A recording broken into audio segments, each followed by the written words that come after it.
Friends मोर एखाने आसली तुम पुणी एक नुआ वीडियो स्टार्ट करने आगुरी कही रखी मो चैनल को जो मैंने नुआ विजिट कर प्लीज सब्सक्राइब पाखे ऑल बेल आइकन प्रेस ना कहीं जेकोसी भी वीडियो अपलोड करी प्रथम नोटिफिकेशन तुम मन पाक जीव। तो चलतु स्टार्ट करवा आज वीडियो कौन मुझे वीडियो बहुत लेट है बहुत पिला कमेंट करते जल्दी दीदी 6th सेमिस्टर सब्जेक्ट आण बोले सॉरी लेट्रे देथिबारु बट ट्राई करछि तुम मानक दबापाई। तो चलतु आज वीडियो कौन रही देखा। तो वीडियो रहा आमर 6th सेमिस्टर कौन आमर सिलेबस रही 6th सेमिस्टर आमर संस्कृत ऑनर्स रहा जे आमर कोर 13 कोर 14 NDSE 3 आउ आमर गोटे प्रोजेक्ट पेपर रहा 100 मार्किया सी मार्क बेसिस उपरे ओके मार्क जदि से पिला रखती से कॉलेज रे मार्क बेसिस उपर क्या प्रोजेक्ट पेपर रे ना सब आसो जार प्रोजेक्ट पेपर थी तो थी नथिबो कथा आसी सारा पर कमेंट मध्यम जनइले मुझे सब्जेक्ट आनिबी। तो आमर आज आम ए स्टार्ट करवा कौन ना आमर रहा कोर 13 पेपर कोर 13 पेपर आमर कौन रही रहा फास्ट आयुर्वेद एवं वृक्षायुर्वेद ओके। तो आयुर्वेद एवं वृक्षायुर्वेद आमर रहा कोर 13 14 रहा ना आमर ज्योतिष वास्तुशास्त्र ओके। तो एतिकी रहिबो DC 3 ट्रांसलेट अच्छी एमती सब अच्छी मुझे तुमको पार्ट बाय पार्ट जनईदेवी। तो चलतु स्टार्ट करवा आज यहाँ आर यहाँ मुझे लंग क्वेश्चन आनी दीटा देखनी कौन कौन अच्छी और केमी तुमको हेल्पफुल रोचे। तो चलो देखा। तो देखा स्टार्ट करवा। तो आम रहा कौन यहाँ आयुर्वेदर फास्ट क्वेश्चन लंग क्वेश्चन कौन रही पृथिव्यम आयुर्वेदस्य आगमन प्रक्रिया विवर्षित पृथ्वी रे मोर आयुर्वेद आगमन माने भारतवर्ष आयुर्वेदर आगमन केमती कौन होता तार मूल कौन बीती रही। तो आम तार आंसरटा देखा।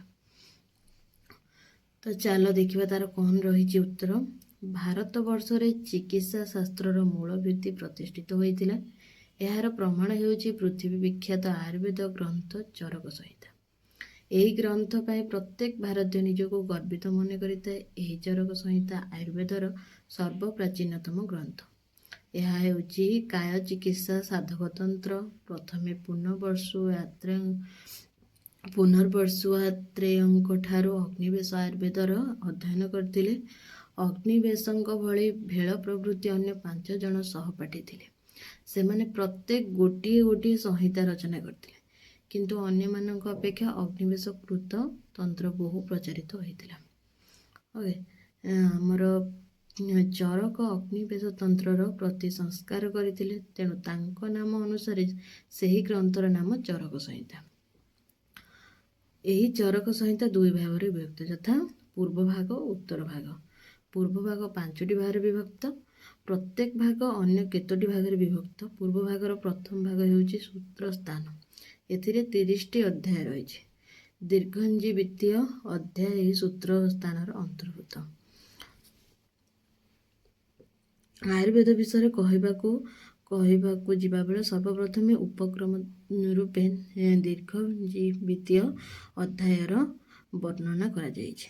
वाक्य आरंभ अर्थ शब्दर उल्लेख करा जायछि। एई अर्थ शब्द होछि मंगलवाचक जेहेतु कहा जायछि श्लोक दूजी ओके तुमको सुविधा हम मार्क आने। तो देख ओंकार और अर्थ शब्द दुईटी पूर्वे ब्रह्मांकर कंठर निर्गित होता एणु दुईटी मांगलिक शब्द अटंती। एठारे अर्थ शब्दर अन्य एक अर्थ मध्य रही अर्थात जितेबाला आर्तेय मुनि शिष्य मानकर यथारीत परीक्षा कर सारे और से पढ़ाइले बा योग्य बोली मन कले से सर्वप्रथम अध्यायटी को पढ़ाइबा आरंभ कले। पुनश्च निज शिष्य मानकर दीर्घ जीवन कामना करी आर्तेय मुनि जहाँ उपदेश देइतिले ताहा प्रथम अध्याय लिखित होइछि। एही संहिताटी प्रकृत में महर्षि अग्निवेश रचना करथिले। କିନ୍ତୁ ସେ ଏହି ଗ୍ରନ୍ଥର ଉପାଦାୟତା ପ୍ରତିପାଦନ କରିବା ପାଇଁ ନିଜ ଓ ପରମ୍ପରାଗତ ଆୟୁର୍ବେଦ ଶାସ୍ତ୍ର ବିଷୟରେ ବୁଝାଇବା ପାଇଁ ନିଜ ଗୁରୁଙ୍କ ନାମ ଲେଖ ଏଠାରେ କରିଛନ୍ତି। ସେ ଏଠି ଆମର ଏଇ ଚରକ ସଂହିତାଟି ଆମର ଅଗ୍ନିବେଶ ରଚନା କରିଥିଲେ, କିନ୍ତୁ ସେ ତାଙ୍କ ଗୁରୁଙ୍କ ନାମ ଗୁରୁ କିଏ ଥିଲେ ନା ଆତ୍ରେୟ ମୁନି। ଓକେ, ଯିବା ନେକ୍ସଟ ପେଜକୁ ଯିବା ଆଗରୁ କହି ରଖି ମୋ ଚ୍ୟାନେଲକୁ ଯେଉଁମାନେ ନୂଆ ଆସିଛ ପ୍ଲିଜ୍ ଲାଇକ୍ କର, ନୂଆ ଆସିଛ ନା ସେ ସବସ୍କ୍ରାଇବ୍ କର ଆଣ୍ଡ ବେଲ୍ ଆଇକନ୍ ପ୍ରେସ୍ କର, ଯେଉଁମାନେ କି ଯେକୌଣସି ଭିଡ଼ିଓ ଅପଲୋଡ଼ କରି ପ୍ରଥମ ନୋଟିଫିକେସନ୍ ତୁମମାନଙ୍କ ପାଖକୁ ଯିବ। ଏଣ୍ଡ ଲାଇକ୍ ବି କର, ତୁମ ସାଙ୍ଗମାନଙ୍କ ପାଖକୁ ସେୟାର କର ଯାହାର ନିଡ୍ ଅଛି, ଆଉ କମେଣ୍ଟ ମାଧ୍ୟମରେ ଜଣା ଯଦି ତୁମର ଆଉ କିଛି ଆବଶ୍ୟକତା ଅଛି, ଯଦି କେଉଁଠି ଭୁଲ ରହୁଛି। ଚାଲନ୍ତୁ ଯିବା ନେକ୍ସଟ ପେଜକୁ। ଓକେ, ଆମେ ନେକ୍ସଟ ପେଜକୁ ଆସିଲେ ଏହି ସମଗ୍ର ଆୟୁର୍ବେଦ ଶାସ୍ତ୍ରକୁ ଜାଣିବା ପାଇଁ ସର୍ବପ୍ରଥମେ ଦକ୍ଷ ପ୍ରଜାପତି ବ୍ରହ୍ମାଙ୍କ ଠାରୁ ଯଥାରୀତି ଗ୍ରହଣ କରିଥିଲେ। ତାପରେ ପ୍ରଜାପତିଙ୍କ ଠାରୁ ଦେବବୈଦ୍ୟ ଐଶ୍ୱନ୍ୟ କୁମାର ଦୁହେଁ ସେହି ଶାସ୍ତ୍ରକୁ ଗ୍ରହଣ କଲେ। ତାପରେ ଐଶ୍ୱନ୍ୟ କୁମାର ଦୁହିଁଙ୍କ ଠାରୁ ଭଗବାନ ଇନ୍ଦ୍ର ସମଗ୍ର ଶାସ୍ତ୍ରଟିକୁ ଗ୍ରହଣ କଲେ। ତାପରେ ଦୀର୍ଘ ଜୀବନ କାମନା ରଖି ଋଷିମାନଙ୍କ କହିବା ଅନୁସାରେ ଭରଦ୍ୱାଜ ଋଷି ଦେବତାଙ୍କ ରାଜା ଇନ୍ଦ୍ରଙ୍କୁ ଶରଣାଗତ ରକ୍ଷକ ବୋଲି ମନେକରି ଆୟୁର୍ବେଦର ଅନାଦିତ୍ୟ ତଥା ଉପାଦେୟତ୍ୱ ପ୍ରତିପାଦନ କରିଥିଲେ। ତପଶ୍ଚର୍ଯ୍ୟ, ଉପବାସ, ଅଧ୍ୟୟନ, ବ୍ରହ୍ମଚର୍ଯ୍ୟ ବ୍ରତ ପାଳନ କରୁଥିବା ଲୋକମାନଙ୍କଠାରେ କୌଣସି ରୋଗ ସାଧାରଣତଃ ଦେଖାଯାଏ ନାହିଁ। ଆୟୁର୍ବେଦର ଆଗମନ ପୂର୍ବରୁ ଲୋକମାନେ ସାଧାରଣତଃ ତପସ୍ୟାରତ ରହୁଥିଲେ, ବିଭିନ୍ନ ପ୍ରକାର ପର୍ବ ପାଳନ ପୂର୍ବକ ଉପବାସ ମଧ୍ୟ କରୁଥିଲେ, ନାନାଦି ପ୍ରକାର ବେଦ ଶାସ୍ତ୍ର ଅଧ୍ୟୟନ କରୁଥିଲେ ଏବଂ ବ୍ରହ୍ମଚର୍ଯ୍ୟ ବ୍ରତ ମଧ୍ୟ ପାଳନ କରୁଥିଲେ। ଏପରି ଶାନ୍ତି ମାର୍ଗ ଦେଇ କାଳ ଯାପନ କରୁଥିଲେ ମଧ୍ୟ ଲୋକମାନଙ୍କଠାରେ ଅନେକ ବାଧାବିଘ୍ନ ସୃଷ୍ଟିକାରୀ ରୋଗ ଗୁଡ଼ିକ ଦେଖାଗଲା। ଏପରି ରୋଗର ଆବିର୍ଭାବ ଦେଖି ପୁଣ୍ୟକର୍ମା ମହର୍ଷିଗଣ ଅନେକ ଚିନ୍ତିତ ହେଲେ। ଏହି ରୋଗ ସବୁର ନିରାକରଣ ପାଇଁ ସମଗ୍ର ପୁଣ୍ୟକର୍ମା ମହର୍ଷିଗଣ ମନୁଷ୍ୟମାନଙ୍କ ଉପରେ ଦୟା ପରବଶ ହୋଇ ପର୍ବତରାଜ ହିମାଳୟ ପର୍ବତ ନିକଟବର୍ତ୍ତୀ ଏକ ସୁଗମ ସ୍ଥାନରେ ଏକତ୍ରିତ ହେଲେ। ଏହି ପୁଣ୍ୟାତ୍ମା ମହର୍ଷିଗଣ ହେଉଛନ୍ତି ଅଙ୍ଗିରା, ଯମଦଗ୍ନି, ବଶିଷ୍ଠ, କାଶ୍ୟପ, ଗୋପ୍ରିୟ, ଭୃଗୁ, ଅତ୍ରେୟ, ଗୌତମ, ସାଂଖ୍ୟ, ପୁଲସ୍ତ୍ୟ, ନାରଦ, ଅସିତ, ଅଗସ୍ତ୍ୟ, କାମଦେବ, ମାର୍କଣ୍ଡେୟ, ଆଶ୍ୱଳାୟନ, ପାରିଖି, ଭିକ୍ଷୁ, ଆତ୍ରେୟ, ଭରଦ୍ୱାଜ, କପିଞ୍ଜଳ, ବିଶ୍ୱାମିତ୍ର, ଆଶ୍ୱରଥ୍ୟ, ଭାର୍ଗବ, ଚ୍ୟବନ, ଅଭିଜିତ, ଗାର୍ଗ୍ୟ, ଶାଣ୍ଡିଲ୍ୟ, କୌଣ୍ଡିନ୍ୟ, ବାକ୍କି, ଦେବଳ, ଗାଲବ, ସାଂକୃତ୍ୟ, ବୈଜୟନ୍ତୀ, କୁଶିକ, ବାଦରାୟଣ, ବଢ଼ିସ, ସରଲୋମୀ, କାପ୍ୟ, କାତ୍ୟାୟନ, କାଙ୍କାୟନ, କୈଳସେୟ, ଧୌମ୍ୟ, ମାରୀଚି, କାଶ୍ୟପ, ଶକ୍ରାକ୍ଷ, କୋଲାକ୍ଷ, ପୈଙ୍ଗି, ଶୌନକ, ଶଙ୍କୁତ୍ୟୟ, ମୈତ୍ରେୟ, ମୈମତାୟନୀ, ବୈଖାନସ, ବାଲଖିଲ ତଥା ଅନ୍ୟମାନେ। ଏହି ମହାନ ମହର୍ଷିଗଣ ଯମ ନିୟମର ଅଖଣ୍ଡ ଭଣ୍ଡାର ଥିଲେ। ପ୍ରତ୍ୟେକ ମହର୍ଷି ନିଜ ନିଜ ତପସ୍ୟାର ବ୍ୟଗ୍ର ଥିଲେ। ଯଜ୍ଞ ସମୟରେ ଆହୁତି ଦେଲାବେଳେ ଅଗ୍ନି ଯେପରି ଦେଦୀପ୍ୟମାନ ହୋଇଥାଏ, ଏହି ଶ୍ରେଷ୍ଠ ମହର୍ଷିଗଣ ସେମାନଙ୍କ ତପସ୍ୟାର ପରାକାଷ୍ଠା ପାଇଁ ଅଗ୍ନି ସମ ତେଜସ୍ୱୀ ଦେଖାଯାଉଥିଲେ। ଶ୍ରେଷ୍ଠ ସାଧକଗଣ ନିଜ ନିଜ କଥୋପକଥନ ମାଧ୍ୟମରେ ଏକ ଗୃଢ଼ କଥା କହିଥିଲେ ଯେ ଧର୍ମ, ଅର୍ଥ, କାମ, ମୋକ୍ଷ ଏହି ଚତୁର୍ବିଧ ପୁରୁଷାର୍ଥ ସାଧନ ପାଇଁ ଆରୋଗ୍ୟ ହିଁ ଶ୍ରେଷ୍ଠ କାରଣ ଅଟେ। ମନୁଷ୍ୟ ଆରୋଗ୍ୟ ନ ହେଲେ ଏହି ଚତୁର୍ବିଧ ପୁରୁଷାର୍ଥକୁ ଭୋଗ କରିପାରିବ ନାହିଁ। ରୋଗଗ୍ରସ୍ତ ମନୁଷ୍ୟ ପାଇଁ ସୁଖ ବୋଲି ଗୋଟିଏ ଜିନିଷ ନଥାଏ। ଯେତେ ସୁଖକର ପଦାର୍ଥ ହେଉନା କାହିଁକି ସବୁ ତା ଯନ୍ତ୍ରଣା ପରି ମନେ ହୁଏ। ତେଣୁ ରୋଗ ସେହି ପୁରୁଷାର୍ଥଜନ୍ୟ ସୁଖ ତଥା ଜୀବନକୁ ହରଣ କରିନିଏ, ମନୁଷ୍ୟ ଜୀବନ ଦୁର୍ଲଭ କରେ। ଏହି ଦୁର୍ଲଭ ଜୀବନରେ ରୋଗ ଏପରି ଏକ ଯନ୍ତ୍ରଣା ଯାହାଦ୍ୱାରା କି ମନୁଷ୍ୟ ସବୁ ସୁଖ ଭୁଲିଯାଏ। ମନୁଷ୍ୟମାନଙ୍କର ଏହି ରୋଗ ଗୋଟିଏ ଗୋଟିଏ ବିରାଟ ବିଘ୍ନ ରୂପେ ଉତ୍ପନ୍ନ ହୋଇଛି। ଏହି ଚିନ୍ତା ସମସ୍ତ ମହର୍ଷିଗଣଙ୍କୁ ବିଚଳିତ କରିଛି। ତେଣୁ ଏହି ବିଘ୍ନ ସୃଷ୍ଟି ରୋଗ ଠାରୁ ମହର୍ଷି କିପରି ମୁକ୍ତି ପାଇ ଶାନ୍ତି ଲାଭ କରିବ, ସେଥିପାଇଁ ସମସ୍ତ ମହର୍ଷିଗଣ ଧ୍ୟାନରେ ବସିଲେ। ସାଧକଗଣ ସେମାନଙ୍କର ଧ୍ୟାନ ଚକ୍ଷୁରେ ଦେଖିଲେ ଯେ ଇନ୍ଦ୍ର ଏଥିପାଇଁ ରକ୍ଷାକର୍ତ୍ତା, ତେଣୁ ଇନ୍ଦ୍ରଙ୍କୁ ଶରଣ ଯିବା ଆବଶ୍ୟକ। ଦେବରାଜ ଇନ୍ଦ୍ର ହିଁ ରୋଗ ଶାନ୍ତି ପାଇଁ ଯଥାବତ୍ ଉପାୟ କହିଦେବେ। ଯେତେବେଳେ ମହର୍ଷିଗଣ ଜାଣିଗଲେ ଯେ ଏହି ବିଘ୍ନକାରୀ ରୋଗରୁ ରକ୍ଷା କରିବା ପାଇଁ ଏକମାତ୍ର ଇନ୍ଦ୍ର ସକ୍ଷମ, ତେବେ ସେମାନଙ୍କ ମଧ୍ୟରେ ପ୍ରଶ୍ନ ଉଠିଲା ଯେ ଇନ୍ଦ୍ରଙ୍କଠାରୁ ରୋଗ ଶାନ୍ତିର ଉପାୟ ଜାଣିବା ପାଇଁ କିଏ ଇନ୍ଦ୍ର ଭବନକୁ ଯିବ। ସେତେବେଳେ ଋଷି ଭରଦ୍ୱାଜ ନିଜ ଇଚ୍ଛାରେ କହିଲେ, ମୋତେ ଏ କାର୍ଯ୍ୟରେ ନିଯୁକ୍ତ କରନ୍ତୁ। ଭରଦ୍ୱାଜଙ୍କ କଥାରେ ସମସ୍ତେ ଏକମତ ହୋଇ ଭରଦ୍ୱାଜକୁ ହିଁ ସେହି ମହାନ କାର୍ଯ୍ୟରେ ନିଯୁକ୍ତ କଲେ। ଯିବା ନେକ୍ସଟ ପେଜକୁ। ଆମର ଯେମିତି ଆମର ଏଇ ରୋଗର ନିରାକରଣ କେମିତି ହେଇଥିଲା, ଆମ ରୋଗ ସୃଷ୍ଟି ହେଲା ପରେ ଦେବତାମାନେ ମହର୍ଷିଗଣ କେମିତି ଏହାକୁ ଚିହ୍ନ କରିଥିଲେ, ଏସବୁ ଆଗକୁ ଜଣାପଡ଼ିବ। ବଟ୍ ରୋଗର ନିରାକରଣ ହେଲା କେମିତି, ତାକୁ କେମିତି ପୁଣି ତାଠୁ ବଞ୍ଚିତ ହୋଇ ଲୋକ ଶାନ୍ତିରେ ବଞ୍ଚିବା ପାଇଁ, ଏସବୁ କହିବା ପାଇଁ, ତ ସେଥିପାଇଁ ମହର୍ଷିଗଣ କ'ଣ ସବୁ କରିଥିଲେ ଏଠି ଆମେ ଜାଣିବାକୁ ପାଇଲେ। ଯିବା ନେକ୍ସଟ ପେଜକୁ। ତ ନେକ୍ସଟ ପେଜକୁ ଆସିଲେ ଆମର କ'ଣ ରହିଲା, ମାନବ ଜୀବନରେ ଶାନ୍ତି ଆଣିବା ପାଇଁ ଅର୍ଥାତ୍ ସଂସାରକୁ ରୋଗମୁକ୍ତ କରିବା ପାଇଁ ଭରଦ୍ୱାଜ ଦେବରାଜ ଇନ୍ଦ୍ରଙ୍କ ଭବନକୁ ଗଲେ। ଦେଖ କେମିତି କହିଲେ, ମାନବ ଜୀବନରେ ଶାନ୍ତି ଆଣିବା ପାଇଁ ମତଲବ ସୁଖରେ କେମିତି ରହିବେ, ସେମାନେ କେମିତି ରୋଗମୁକ୍ତ ହୋଇପାରିବେ, ସେଥିପାଇଁ ଏ ପ୍ରୟାସ ଚାଲିଥିଲା। ଇନ୍ଦ୍ର ଅଗ୍ନି ଭଳି ତେଜସ୍ୱୀ ଥିଲେ, ସେ ମଧ୍ୟ ଶତ୍ରୁ ହନ୍ତାକାରୀ ଥିଲେ। ବଳ ନାମକ ରାକ୍ଷସର ସେ ଥିଲେ ହତ୍ୟାକାରୀ। ଇନ୍ଦ୍ର ଭବନରେ ସେ ସବୁବେଳେ ଦେବତା ଓ ଋଷିମାନଙ୍କ ଗହଣରେ ଶୋଭା ପାଉଥାନ୍ତି। ଇନ୍ଦ୍ରଙ୍କ ନିକଟକୁ ଭରଦ୍ୱାଜ ଯାଇ ତାଙ୍କର ଜୟଗାନ କଲେ। ଇନ୍ଦ୍ରଙ୍କ ଜୟଗାନ ପୂର୍ବକ ଆଶୀର୍ବଚନରେ ଅଭିନନ୍ଦନ ଜଣାଇ ବୁଦ୍ଧିମାନ ଭଗବାନ ଭରଦ୍ୱାଜ ଋଷିମାନଙ୍କୁ ଉତ୍ତମ ବାକ୍ୟ କହିବାକୁ ଲାଗିଲେ। ହେ ଦେବରାଜ ଇନ୍ଦ୍ର, ସମ୍ପୂର୍ଣ୍ଣ ପ୍ରାଣୀ ଜଗତକୁ ଭୟଭୀତ କରିଦେଇଥିବା ରୋଗଗୁଡ଼ିକ ଧରାପୃଷ୍ଠରେ ଜାତ ହୋଇଗଲେଣି। ତେବେ ସେମାନଙ୍କୁ ଶାନ୍ତି କରିବା ଉପାୟ ଯଥାରୀତ ଆପଣ କୁହନ୍ତୁ। ଭଗବାନ ଇନ୍ଦ୍ର ମଧ୍ୟ ଭରଦ୍ୱାଜ ପ୍ରଚୁର ବୁଦ୍ଧିକୁ ଜାଣି ଅତି ସଂକ୍ଷେପରେ ଆୟୁର୍ବେଦ ବିଷୟରେ ତାଙ୍କୁ ଜଣାଇଥିଲେ। ଏହିପରି ପୃଥିବୀକୁ ଆୟୁର୍ବେଦର ଆଗମନ ହୋଇଥିଲା। ଏଇଟା ଏତେ ସହଜ ଭାବରେ ଦେଇଛି ଯେ ତୁମମାନଙ୍କୁ ଟୋଟାଲ ବି ବୁଝିବାକୁ କଷ୍ଟ ହେବ ହିଁ ନାହିଁ। ଆୟୁର୍ବେଦର ପୃଥିବୀରେ କେମିତି ଆଗମନ ହେଇଥିଲା, ତୁମେ ୟାକୁ ଥରେ ପଢ଼ିଦେଲେ ସେକେଣ୍ଡ ଟାଇମ୍ ଆରାମସେ ମନେ ରହିଯିବ। ଖାଲି ଶ୍ଲୋକ 2-3ଟା ଆଡ଼୍ କରିବ ବହି ମାଧ୍ୟମରେ, ତ ନିଜେ ଆରାମସେ, ଅଲରେଡ଼ି ଶ୍ଲୋକ ଅଛି ଗୋଟେ, ଆଉ 2-3ଟା ଆଡ଼୍ କରିଦେଲେ ବି ହେବ, ନହେଲେ ବି ଏମିତି ଲେଖିଲେ ଆରାମସେ ଆନ୍ସର୍ ମାର୍କ ଆସିବ।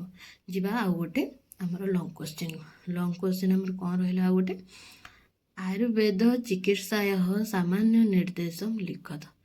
ଆୟୁର୍ବେଦର ଚିକିତ୍ସାର ଗୋଟେ ଛୋଟ ଉଦାହରଣ କ'ଣ ଥିଲା, ଆମେ ସେଟା ଜାଣିବା। ଓକେ, ତ ଚାଲ ଯିବା। କ'ଣ ରହିଲା, ପ୍ରଜାପତି ବ୍ରହ୍ମା ପ୍ରଥମେ ଆୟୁର୍ବେଦ ବିଷୟରେ ଜାଣିଥିଲେ। ଓକେ, ତାଙ୍କଠାରୁ ଇନ୍ଦ୍ର ସମ୍ପୂର୍ଣ୍ଣ ରୂପେ ଆୟୁର୍ବେଦକୁ ଅଧ୍ୟୟନ କଲେ। ଇନ୍ଦ୍ରଙ୍କଠାରୁ ଭରଦ୍ୱାଜ ଋଷି ଆୟୁର୍ବେଦର ଜ୍ଞାନ ଆହରଣ କଲେ। ପ୍ରଥମ ହର୍ତ୍ତାକର୍ତ୍ତା ଦୈବତା ଥିଲେ ଆମର ବ୍ରହ୍ମା। ତାପରେ ଇନ୍ଦ୍ର ତାଙ୍କ ପାଖରୁ କରି ଇନ୍ଦ୍ରଙ୍କଠାରୁ ଭରଦ୍ୱାଜ ଋଷି ଗ୍ରହଣ କରିଥିଲେ। ଭରଦ୍ୱାଜ ଯାହା ଜାଣିଥିଲେ ଉଣାଧିକ ନ କରି ଅନ୍ୟ ସମସ୍ତ ମହର୍ଷିଗଣକୁ ଜଣାଇଥିଲେ, ଯାହାଫଳରେ ସମସ୍ତେ ଆରୋଗ୍ୟ ହୋଇ ସୁଖରେ ଜୀବନଯାପନ କଲେ। କିନ୍ତୁ ଭରଦ୍ୱାଜ ଓ ଶିଷ୍ୟ ପୁନର୍ବସୁ ଆତ୍ରେୟ ପ୍ରାଣୀମାନଙ୍କ ଉପରେ ଦୟା ପରବଶ ହୋଇ ତାଙ୍କର 6 ଜଣ ଶିଷ୍ୟକୁ ଏହି ଆୟୁର୍ବେଦର ସମସ୍ତ ବିଷୟ ନିର୍ଦ୍ଦେଶ କରିଥିଲେ, ମତଲବ କହିଦେଇଥିଲେ, ଯାହାଦ୍ୱାରା ପ୍ରାଣୀମାନେ ଆୟୁର୍ବେଦ ବିଷୟ ଜାଣି ସେହି ଅନୁସାରେ ଚିକିତ୍ସିତ ହୋଇ ଆରୋଗ୍ୟ ଲାଭ କଲେ।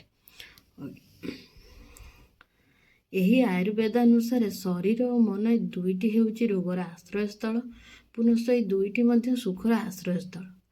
କାଳ, ବୃଦ୍ଧି ଓ ଇନ୍ଦ୍ରିୟର ସମଯୋଗ ହିଁ ସୁଖର ଆଶ୍ରୟସ୍ଥଳ। ତେଣୁ ମନ ଓ ଶରୀର ଉଭୟ ରୋଗ ଆରୋଗ୍ୟର କାରଣ ଅଟେ, କିନ୍ତୁ ଆତ୍ମା ନିର୍ବିକାର। କାରଣ ଏହି ଆତ୍ମା ମନ, ଶବ୍ଦ ପ୍ରଭୃତି ଭୂତଗୁଡ଼ିକର ଗୁଣ ତଥା ଇନ୍ଦ୍ରିୟମାନଙ୍କ ସହ ମିଶି ତଥା ଶରୀରାଗତ କ୍ରିୟାଗୁଡ଼ିକ ଦେଖେ। ସାଧାରଣତଃ ବାତ, ପିତ୍ତ ତଥା କଫ ଶାରୀରିକ ରୋଗରୁ ସୃଷ୍ଟି କରେ। ଯେତେବେଳେ ଯାଏ ତିନୋଟି ସମାନ ଅବସ୍ଥାରେ ଥାନ୍ତି, ସେତେବେଳେ ଯାଏ ଶରୀରରେ କୌଣସି ରୋଗ ସୃଷ୍ଟି ହୋଇନଥାଏ। ସେତେବେଳେ ଏଗୁଡ଼ିକ ଦୂଷିତ ହୋଇଯାଆନ୍ତି, ଯେତେବେଳେ ଶରୀର ବିଭିନ୍ନ ରୋଗ ଅସ୍ଥାନ ଜମାଇଥାଏ। ସେହିପରି ରଜ ଓ ତମ ମାନସିକ ରୋଗ ସୃଷ୍ଟି କରିଥାଏ। ସେଥିପାଇଁ ବୃଦ୍ଧବାଗ ଭଟ୍ଟଙ୍କ ମତରେ ଶାରୀର ଦୋଷ 3 ପ୍ରକାର ଓ ମାନସ ଦୋଷ 2 ପ୍ରକାର। ଯଥା ଦେଖ ଶ୍ଲୋକ ଦେଇଛି, ବାୟୁ ପିତମ୍ କପଶ୍ଚେତି ତ୍ରୟ ଦୋଷାଃ ସମାସତଃ ତଥା ରଜସ୍ତ ମଶ୍ଚ ମନସୋ ଦୋଚ ଦୋଷା ବୃଦ୍ଧାହୃତ। ମୋର କ'ଣ ରହିଲା ଏହାର ଅର୍ଥ, ରୁକ୍ଷ ଶୀତ ଲଘୁ ସୂକ୍ଷ୍ମ ଜଳ ବିଶଦ ଖର ଏଗୁଡ଼ିକ ବାତର ମୁଖ୍ୟ ଗୁଣ। ଏ ଗୁଣ ଗୁଡ଼ିକର ବିପରୀତ ଗୁଣ ଥିବା ଦ୍ରବ୍ୟ ଦ୍ୱାରା ବାତ ଶାନ୍ତ ହୋଇଥାଏ। ସ୍ନେହଯୁକ୍ତ ଉଷ୍ମ ତୀକ୍ଷଣ ଦ୍ରବ୍ୟ ଅମ୍ଳ ସର କଟୁ ଏଗୁଡ଼ିକ କଫର ମୁଖ୍ୟ ଗୁଣ ଅଟେ।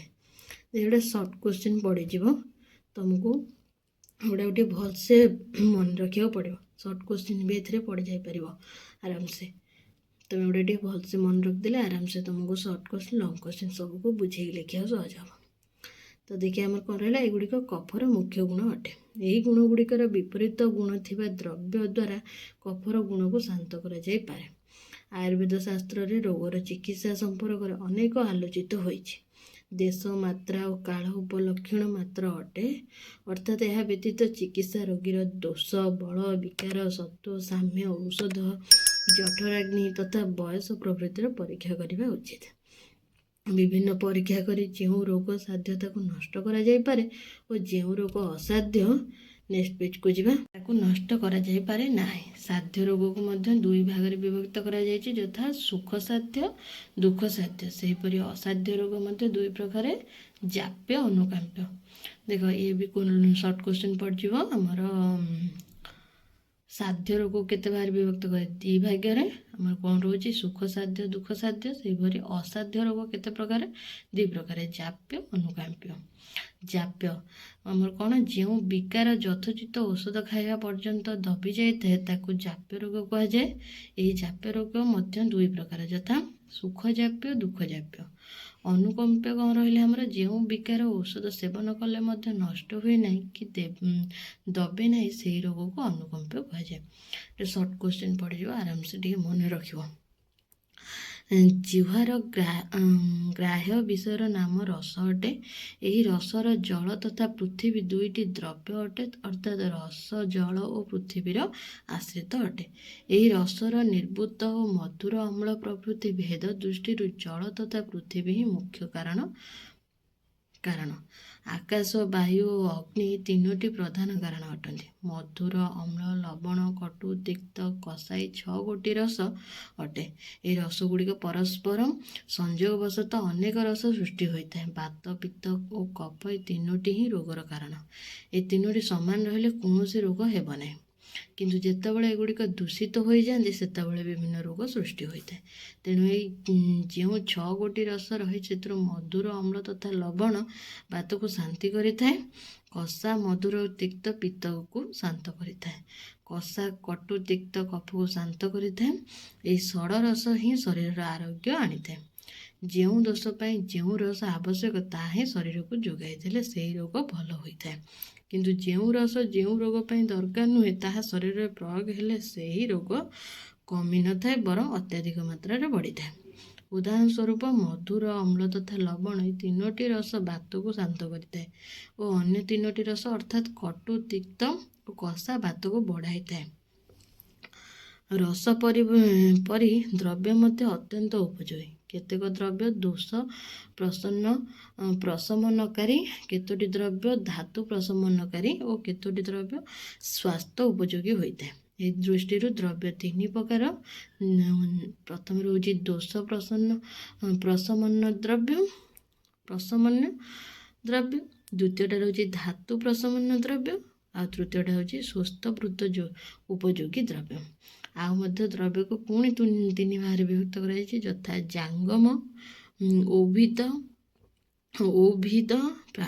ପାର୍ଥିବ। ଜାଙ୍ଗମ କ'ଣ, ପଶୁ ପ୍ରଭୃତି ଜଙ୍ଗମ ପ୍ରାଣୀମାନଙ୍କ ଠାରୁ ନିର୍ମିତ ଦ୍ରବ୍ୟ। ଔଭିଦ ହେଉଛି ବନସ୍ପତି ଲତା ପ୍ରଭୃତି। ପାର୍ଥିବ ହେଉଛି ପୃଥିବୀ ସମ୍ବନ୍ଧୀୟ ଖଣି ଆଦିରୁ ମିଳୁଥିବା ଦ୍ରବ୍ୟ। ଆମର ଫାଷ୍ଟ ଜାଙ୍ଗମ ଦ୍ରବ୍ୟ ହେଲା ଜଙ୍ଗଲ ଦ୍ରବ୍ୟ ଗୁଡ଼ିକ ହେଉଛି ମହୁ ଦୁଗ୍ଧ ପିତ୍ତ ଚର୍ବି ମଜ୍ଜା ରକ୍ତ ମାଂସ ମଳ ମୂତ୍ର ଚର୍ମ ବୀର୍ଯ୍ୟ ହାଡ଼ ସ୍ନାୟୁ ଶିଙ୍ଘ ନଖ ଖୁର କେଶ ଲୋମ ରୋଚନ। ଜଙ୍ଗମ ପ୍ରାଣୀମାନଙ୍କ ଉପଯୁକ୍ତ ଅଂଶ ଗୁଡ଼ିକୁ ଆୟୁର୍ବେଦରେ ଦ୍ରବ୍ୟ ରୂପେ ବ୍ୟବହାର କରାଯାଏ। ଏସବୁ ଗୁଡ଼ାକ। ଆଉ ଉଦ୍ଭିଦ ଦ୍ରବ୍ୟ କ'ଣ, ଉଦ୍ଭିଦ ଦ୍ରବ୍ୟ 4 ପ୍ରକାର, ବନସ୍ପତି ବିରୁଦ୍ଧ ବାନସ୍ପତି ଓ ଔଷଧି। ବନସ୍ପତି ଯେଉଁଥିରେ ଫୁଲ ବିନା ବି ଫଳ ହୋଇଥାଏ, ଯଥା ଶୂଲର ଜାତୀୟ ବୃକ୍ଷ। ବିରୁଦ୍ଧ ଯେଉଁଥିରେ ଅଙ୍କୁର ବାହାରିଥାଏ, ଯଥା ଲତା ଓ ଗୁଳ୍ମ। ବାନସ୍ପତି ଯେଉଁଥିରେ ଫୁଲ ହେବା ପରେ ଫଳ ହୋଇଥାଏ। ଔଷଧି ଯେଉଁ ଫଳ ପାଚିବା ପରେ ନିଜେ ଶୁଖିକରି ପଡ଼ିଥାଏ। ଓକେ, ନେକ୍ସଟ ପେଜକୁ ଯିବା ଚାଲ। ନେକ୍ସଟ ପେଜକୁ ଆମେ ଆସିଲା, ଏଇଟା ଲାଷ୍ଟ ପେଜ ରହିଲା। ତାର ଲାଷ୍ଟ ପେଜ ମୁଁ କହି ରଖିବି, ଯେଉଁମାନେ ବି ଚ୍ୟାନେଲକୁ ନୂଆ ଆସୁଛନ୍ତି ନା ପ୍ଲିଜ୍ ସବସ୍କ୍ରାଇବ୍, ପାଖରେ ଥିବା ଅଲ୍ ବେଲ୍ ଆଇକନ୍ ପ୍ରେସ୍ ନା। ଯେକୌଣସି ଭିଡ଼ିଓ ଅପଲୋଡ଼ କରିବି ପ୍ରଥମେ ନୋଟିଫିକେସନ୍ ତୁମମାନଙ୍କ ପାଖକୁ ଯିବ। ଲାଇକ୍ ବି କର, ତୁମ ସାଙ୍ଗମାନଙ୍କୁ ସେୟାର ବି କର, କମେଣ୍ଟ ବି କର। ଓକେ, ଯିବା ଏବେ ନେକ୍ସଟ ପାରାଗ୍ରାଫ। ଲାଷ୍ଟ ପାରାଗ୍ରାଫରେ କ'ଣ ଅଛି ଦେଖିବା। ପାର୍ଥିବ ଦ୍ରବ୍ୟ, ଯେଉଁଟା ଏମିତି ତୃତୀୟ ଇଏ ଥିଲା। ପାର୍ଥିବ ଦ୍ରବ୍ୟ ଗୁଡ଼ିକ ହେଉଛି ସୁନା, ମଳ ସହିତ 5 କୋଟି ଧାତୁ ଅର୍ଥାତ୍ ରୂପା, ତମ୍ବା, ଟିଣ, ସୀସା, ଲୁହା, ବାଲି, ଚୂନ, ମନଶିଳା, ହରିତାଳ, ମଣିପଥର, ଲୁଣ, ଗେରୁ, ଅଞ୍ଜନ। ଏଗୁଡ଼ିକ ପାର୍ଥିବ ଔଷଧ ଅଟନ୍ତି। ଏହିପରି ଭାବେ ଆୟୁର୍ବେଦରେ ଚିକିତ୍ସାର ନିର୍ଦ୍ଦେଶ ଲିଖିତ ହୋଇଛି। ଓକେ, ରହିଲି। ଦେଖାହବ ପୁଣି ଏକ ନୂଆ ଭିଡ଼ିଓରେ। ମୁଁ ପୁଣି ଲଙ୍ଗ କ୍ୱେଶ୍ଚିନ୍ 2ଟା ନେଇ ଆସିବି। ଟାଟା।